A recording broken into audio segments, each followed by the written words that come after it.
ሰላም እንዴት ናችሁ? ውድ የጊዮን ዲጂታል ቴክኖሎጂ ቤተሰቦች፣ አሁን ባለው የዲጂታል ዘመን ስልካችን የእያንዳንዳችንን ሁሉንም ህይወታችን ላይ ትርጉም ያላቸውን ግላዊ መረጃዎች ይይዛል። የጽሁፍ መልእክቶችን፣ ያለንበትን ቦታ፣ የስልክ ጥሪዎችን፣ ኢሜሎችን፣ የገንዘብ እንቅስቃሴዎችን፣ ካሜራና ማይክራፎን የመሳሰሉትን። ምናልባት አንድ ሰው እነዚህን ግላዊ መረጃዎች ቴክኖሎጂን ተጠቅሞ በሚስጥር እየሰለለን ቢሆንስ ብለው ጠይቀው ያውቃሉ? ዛሬ በዚህ ቪዲዮ አንድ ሰው ቴክኖሎጂን ተጠቅሞ በስልካችን እየሰለለን መሆኑን እንዴት ማወቅና ማስቆም ይቻላል የሚለውን በዝርዝር እናያለን። እስከ መጨረሻው ብትከታተሉት ብዙ ነገር ታተርፉበታላችሁ። የቻናሉ አዲስ ከሆናችሁ ሳብስክራይብ ለማድረግ አትርሱ።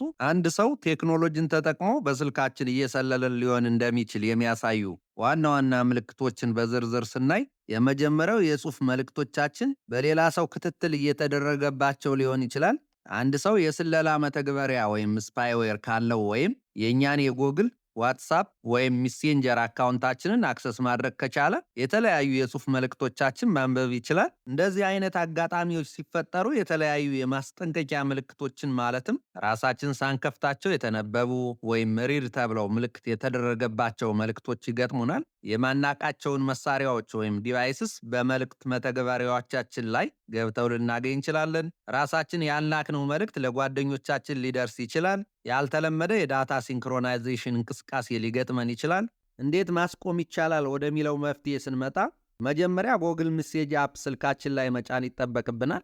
ጎግል ሚሴጅ አፕ ለመጫን እንደምትመለከቱት ፕሌይ ስቶር ላይ በመግባት ጎግል ሚሴጅ ብለን ሰርች እናረጋለን። ጎግል ሚሴጅ ብለን ሰርች ካረግን በኋላ ይህን ሁለተኛው ጎግል ሚሴጅስ የሚለውን ስልካችን ላይ እንጭናለን። እኔ እዚህ በፊት ስለጫንሁት ቀጥታ መክፈት ነው የሚጠበቅብኝ። ይህን ሚሴጅ ከፍተው እንደምትመለከቱት የተለያዩ የሚሴጅ ትራንዛክሽኖችን ያሳየኛል። የጎግል ሚሴጅ አፕን ከከፈትን በኋላ በላይ በቀይ ጫፍ የጎግል ፕሮፋይል ፒክቸራችን ያለበትን ቦታ ክሊክ እናደርጋለን። እንደምትመለከቱት ከታች ስክሮል በማድረግ ዲቫይስ ፔሪንግ የሚለውን እንጫናለን። ዲቫይስ ፔሪንግ ላይ ከገባን በኋላ ከራሳችን ዲቫይስ ጋር ፔር አድርጎ የምንላላካቸውን የጽሁፍ መልእክቶች ማንበብ የሚችሉ ዲቫይሶች ሊስት ያመጣልናል። የእኔ እዚህ ጋር እንደምትመለከቱት ከምንም ዲቫይስ ጋር ፔር አልተደረገም። ፔር ዲቫይስ 0 ነው የሚለው። ስለዚህ በተለያዩ አጋጣሚዎች ከእናንተ ዲቫይስ ጋር ፔር ተደርጎ የጽሁፍ መልእክቶቻችሁን በሙሉ እያነበቡ የሚገኙ ዲቫይሶች ሊስት እዚህ ጋር ታገኛላችሁ። የማታውቁት ዲቫይስ ፔር ተደርጎ ከተገኘ ይህንኑ ዲቫይስ ሪሙቭ ማድረግ ይጠበቅባችኋል። ሁለተኛ፣ የመገኛ ቦታችን በሌላ ሰው ክትትል እየተደረገብን ሊሆን ይችላል፣ ወይም ሎኬሽን ትራኪንግ የምንለው ነው። የተለያዩ የስለላ መተግበሪያዎችና ከስልካችን ጋር የተገናኙ የጎግል አካውንቶች ያለንበትን ቦታ በቀጥታ እንዲታወቅ ያደርጋሉ። ይህ ሲሆን የተለያዩ የማስጠንቀቂያ ምልክቶችን ልናይ እንችላለን። ለምሳሌ የጎግል ታይም ላይን ላይ እኛ ያልሄድንበትን ወይም ያልጎበኘነውን ቦታ ማየት፣ ከእኛ መረጃ ሳይወስድ አንድ ሰው ያለንበትን ቦታ በትክክል ሲያውቅ፣ የስልካችን ጂፒኤስ በራሱ ጊዜ ሲበራ፣ ሎኬሽን ዩዝድ ሪሰንትሊ በሚለው ስር ያልታወቁ መተግበሪያዎች ሲኖሩ፣ ይህንን ክትትል ለማስቆም እንደምትመለከቱት ስልካችን ላይ ሴቲንግ አፕን እንከፍታለን። በቀጣይ ሎኬሽን የሚለውን በመፈለግ እንደምትመለከቱት እንጫናለን። ሎኬሽን ስር አፕ ፐርሚሽንስ እና ሎኬሽን ሰርቪስ የሚሉ ሁለት አማራጮች አሉ።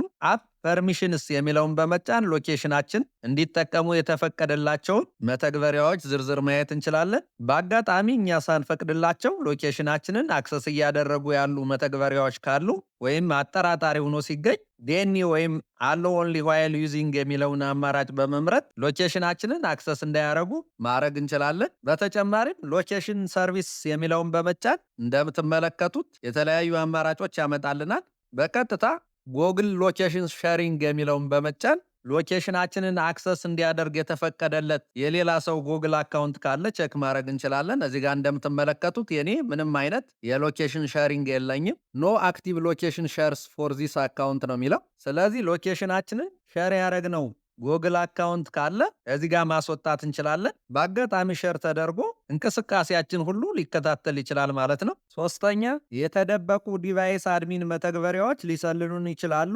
አንዳንድ የስለላ መተግበሪያዎች እንዳይጠፉ ወይም አንኢንስቶል እንዳይደረጉ በዲቫይስ አድሚን ስር ራሳቸውን ይደብቃሉ። በእነዚህ መተግበሪያዎች የሚመጡ ስለላዎችን ማስቆም የምንችለው እንደምትመለከቱት ስልካችን ሴቲንግ ውስጥ በመግባት አፕስ የሚለውን እንጫናለን። በቀጣይ በቀኝ በኩል ያሉትን 3 ሰረዞች በመጫን ኦል የሚለው አማራጭ መመረጡን እናረጋግጣለን። እናረጋግጣለን። ኦል የሚለውን አማራጭ ከመረጥን በኋላ ስልካችን ላይ የተጫኑትን የተለያዩ አፕሊኬሽኖች በትኩረት መመልከት ይጠበቅብናል። ምናልባት እኛ ያልጫናቸውና የማናውቃቸው አዳዲስ መተግበሪያዎች ካሉ ማስወገድ ይጠበቅብናል። አራተኛ የጥሪ ጠለፋ ጥሪ መቅዳት ወይም ኮል ሊስኒንግ ኮል ሪከርዲንግ በሌላ ሰው ሊገጥመን ይችላል። የስለላ መተግበሪያዎች ወይም የጥሪ ማስተላለፊያ ኮል ፎርዋርዲንግ አገልግሎቶች ሌላ ሰው የራሳችንን የስልክ ጥሪ እንዲሰማ ያስችላሉ።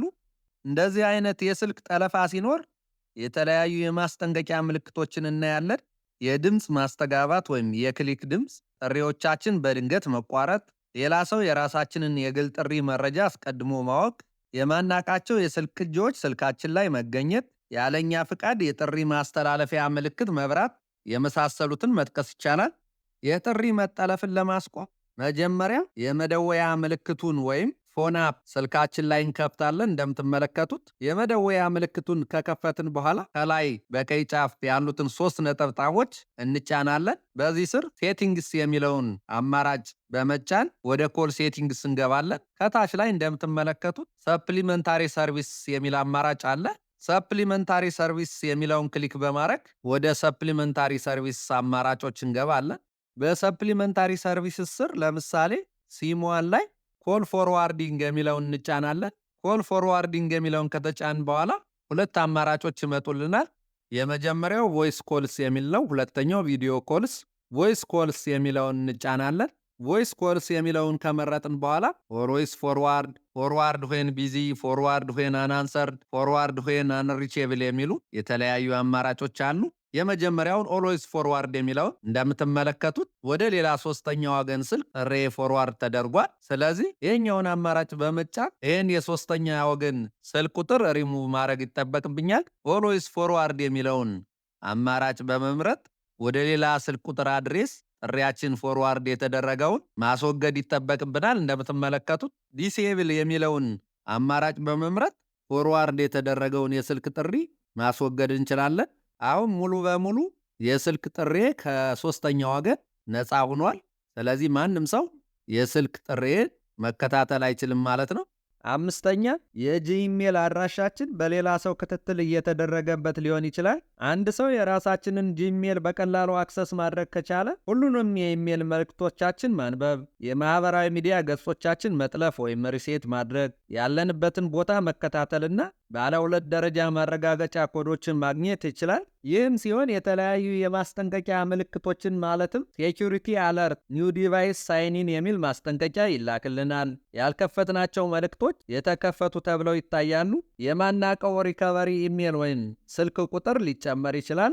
ራሳችን ያልጠየቅነው የይለፍ ቃል ወይም ፓስወርድ መቀየሪያ ኢሜሎች ይደርሱናል። እንዴት ማስቆም ይቻላል የሚለውን ስናይ እንደተለመደው የስልካችን ሴቲንግ እንከፍታለን። ሴቲንግ ውስጥ ከገባን በኋላ ጎግል የሚለውን እንጫናለን። ወይም ሰርች ማድረጊያው ላይ ጎግል ብለን በመጻፍ ጎግል የሚለውን አማራጭ ማግኘት እንችላለን። በቀጥታ ጎግልን በመጫን ወደ ጎግል ሰርቪስ እንገባለን። ጎግል አካውንታችን ካለበት በቀይ ጫፍ ያለችውን ምልክት በመጫን አካውንታችን ማናጅ ወደምናረግበት አማራጭ እንገባለን። ቀጣይ ጎግል አካውንት የሚለውን ስንጫን እዚህ ጋር የምናያቸውን ዝርዝሮች ያመጣልናል። ከላይ ሰርች ማድረጊያው ቦታ ላይ ዲቫይስ ብለን በመጻፍ ሰርች እናረጋለን። እንደምትመለከቱት የተለያዩ አማራጮች ይመጡልናል። ፋይንድ ዮር ፎን፣ ዲቫይስ የመሳሰሉት። በቀጥታ ዲቫይስ የሚለውን እንጫናለን። እዚህ ጋር በጎግል አካውንቴ አክሰስ ያደረጓቸው ዲቫይሶች ዝርዝር ይመጣል። እንደምትመለከቱት በስልክ በኮምፒውተር እና በአይፓድ የተጠቀምኩትን ያሳያል። ምናልባት እናንተም የጎግል አካውንታችሁ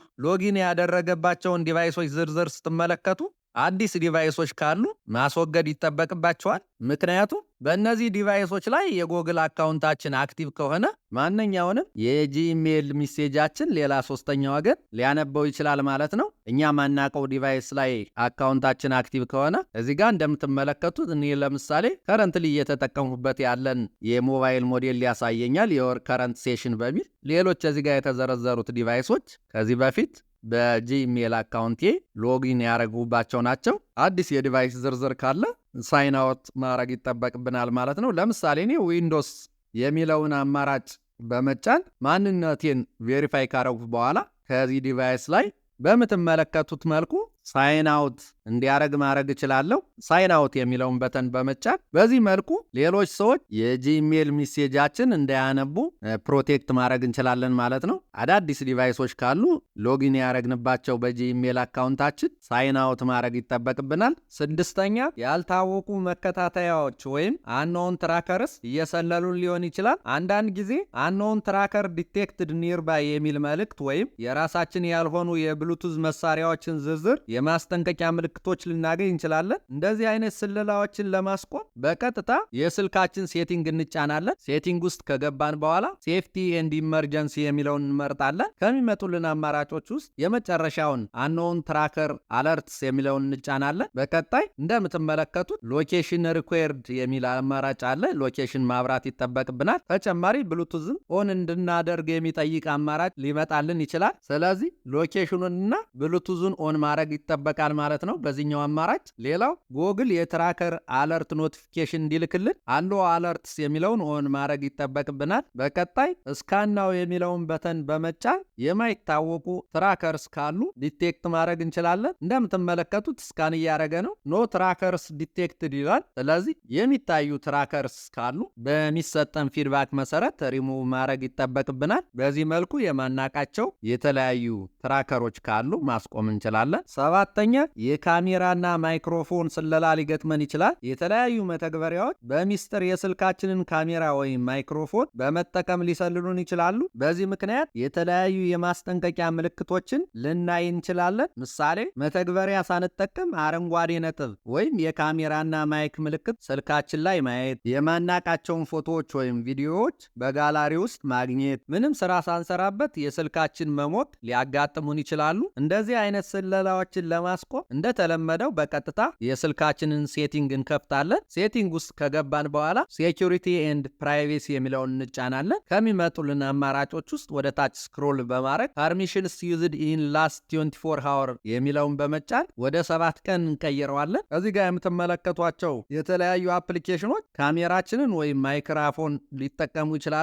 ስለዚህ እኛ ያልፈቀድንላቸው አፕሊኬሽኖች ካሜራችንን ወይም ማይክሮፎናችንን እየተጠቀሙ ካገኘን ፍቃዳቸውን ማንሳት ይጠበቅብናል። ለምሳሌ የስልካችን ካሜራ እየተጠቀሙ ያሉትን አፕሊኬሽኖች ካሜራ የሚለውን በመጫን ማየት እንችላለን። እንደምትመለከቱት ካሜራ የሚለውን አፕ የስልኬን ካሜራ እንዳይጠቀም ከፈለው ዶንት አሎ የሚለውን አማራጭ በመጫን ፍቃዱን ማንሳት እችላለሁ። በተመሳሳይ ማይክሮፎን ላይ ማይክሮፎን የሚለውን በመጫን የፈለጉትን አፕ ከዚህ በፊት ማይክሮፎን እየተጠቀመ የነበረ ፍቃዱን ማንሳት እችላለሁ። ማይ ሪከርደር የሚለውን አፕ ፍቃድ ማንሳት ከፈለው በቀጥታ አፑን በመጫን ዶንት አሎ የሚለውን መርጣለሁ። በአጋጣሚ የአፕሊኬሽን ለእኔ ህጋዊ የሆነና ለቮይስ ሪከርዲንግ እየተጠቀምኩበት ያለ ነው። ስለዚህ ሌሎች አፕሊኬሽኖችም እኛ ሳናቅ የካሜራ ወይም የማይክሮፎን ሪሶርስን እየተጠቀሙ ከሆነ ፍቃዳቸውን ማንሳት ይጠበቅብናል ማለት ነው። በዚህ መልኩ ሌላ ሶስተኛ ወገን በካሜራችን ወይም ማይክሮፎናችን ስለላ እንዳያረግብን ማድረግ እንችላለን። በአጠቃላይ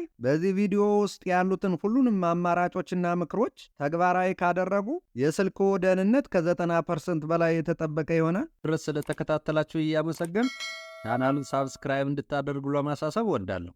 ሰላም ሁኑልኝ።